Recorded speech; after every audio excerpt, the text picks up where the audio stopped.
Morning, everybody. It's Brandon with the Morning After LSU, and I'm doing my video while I'm driving because I have to work this morning, and that sucks in itself, but gotta do what we gotta do. I didn't want to leave you guys hanging. So here's some random and important things that I took away from last night. First and foremost, congratulate LSU Tigers on the win. This game was about LSU. This game was not about Auburn. And look, commend Auburn on playing hard. That defensive line was as advertised. I will say that they put some pressure on Joe, and it's just like I thought. There was a lot of A-gap pressure. Wherever they moved Brown is where basically the pressure originated from. And in the first half, he ate up Damian Lewis's ass quite often, and that was a little depressing to see. I know we have great players on the offensive line, but that dude's going to be our first-round draft pick. I don't know if I can say the same for our guards at the present time. But props to them, man. They played hard. They did what they were supposed to do. I was annoyed with the dirty tactics that Auburn was doing. The helmet-to-helmet on Joe Burrow, where Joe just got right back up and drove him 80 yards for a touchdown. The faking, flopping, it's just, I don't know. It was just annoying because every team does it, but it was just more obvious yesterday that Auburn was trying to pull every trick in the book to gain an advantage. That told me that the coach knew he couldn't win. That's basically what that tells me. I don't appreciate all the bitching from the Auburn fans saying that LSU was holding every play. I remember one play where Austin Deckles was holding, and LSU probably ran 60 plays, and that's about it. Okay, now, it looked like Burrow was under duress. It looked like he was running quite often, but the dude still threw for 76% and over 300 yards. He had a rush touchdown. He had a passing touchdown. He did throw a pick, and that's on Joe. He didn't put enough air under that ball for Chase to get at the goal line. That's not Chase's fault. I went back and looked at the tape. That is all on Joe. He should have put more air into the ball. Give Chase a chance because that DB undercut him.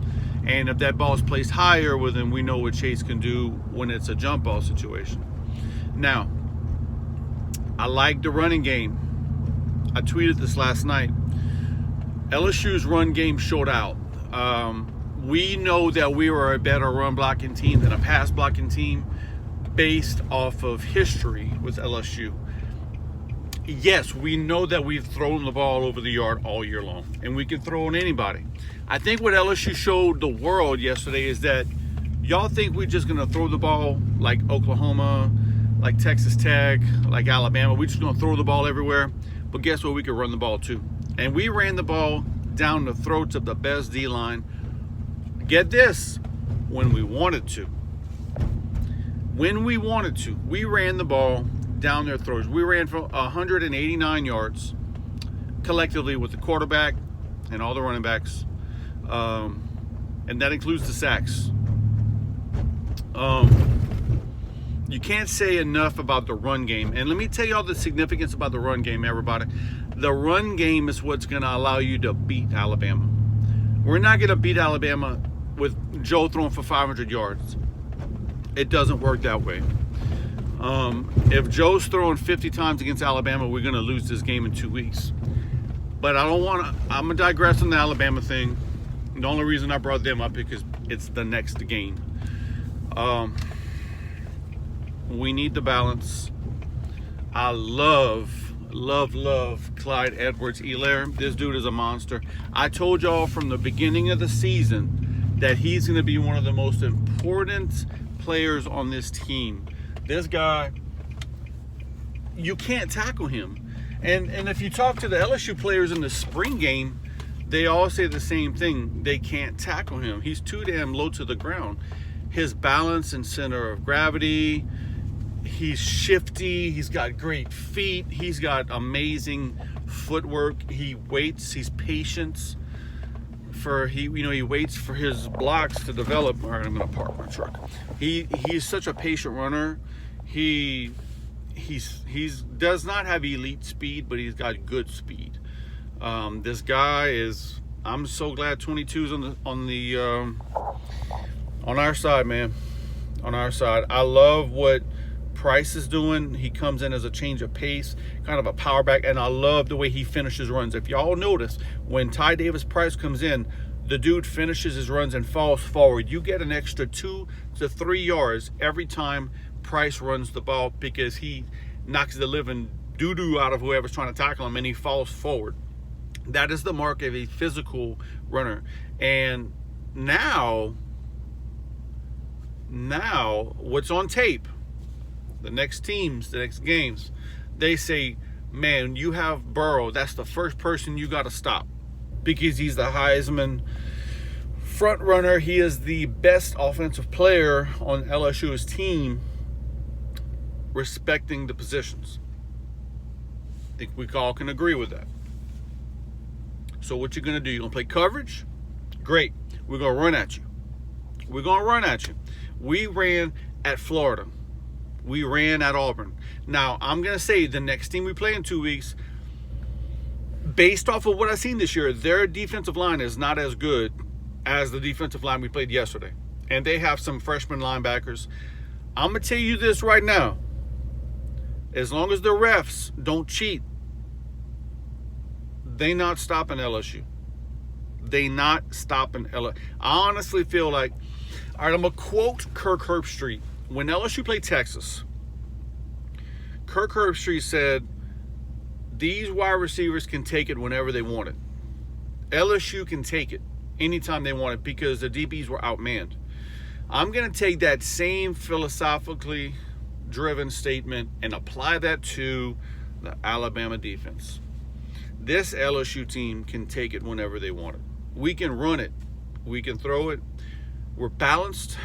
We can do whatever is necessary to win. I think we all seen that yesterday. So I'm not going to pump a whole lot of sunshine. Let me give you some criticism on the LSU offense. 3 times LSU was within the 30-yard line, and in the red zone, we came away with 0 points. That is not good.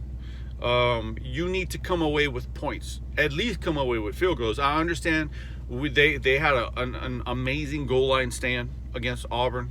We went for it 4 times.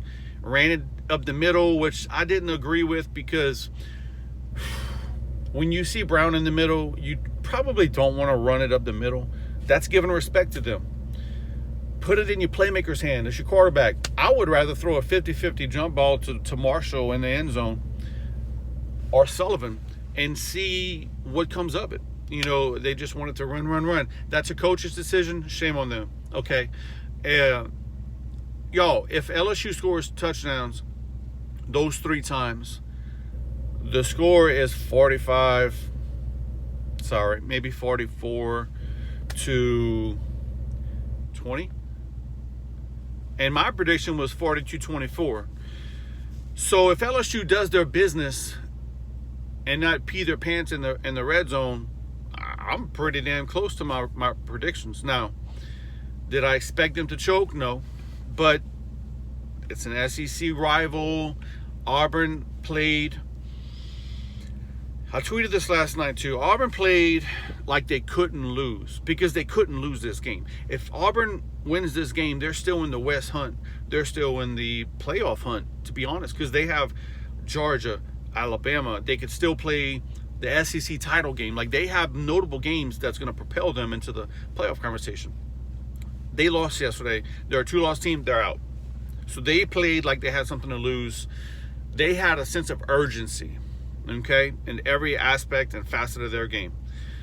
LSU didn't, but good teams, better teams, find a way to win these games, and LSU did.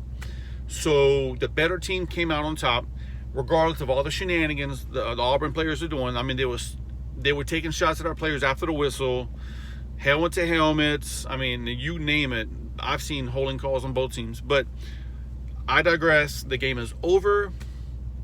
It was an ugly, ugly, ugly game, but good teams find a way to win ugly games, and I'll leave you guys with that. We have a bye week next week. Our guys need to get a little healthy, prepare, do some self-scouting, and scout that cheating team with the red jerseys that we play in 2 weeks. Great win by LSU yesterday. Let's see if we can keep it rolling, guys. 8-0. Go Tigers.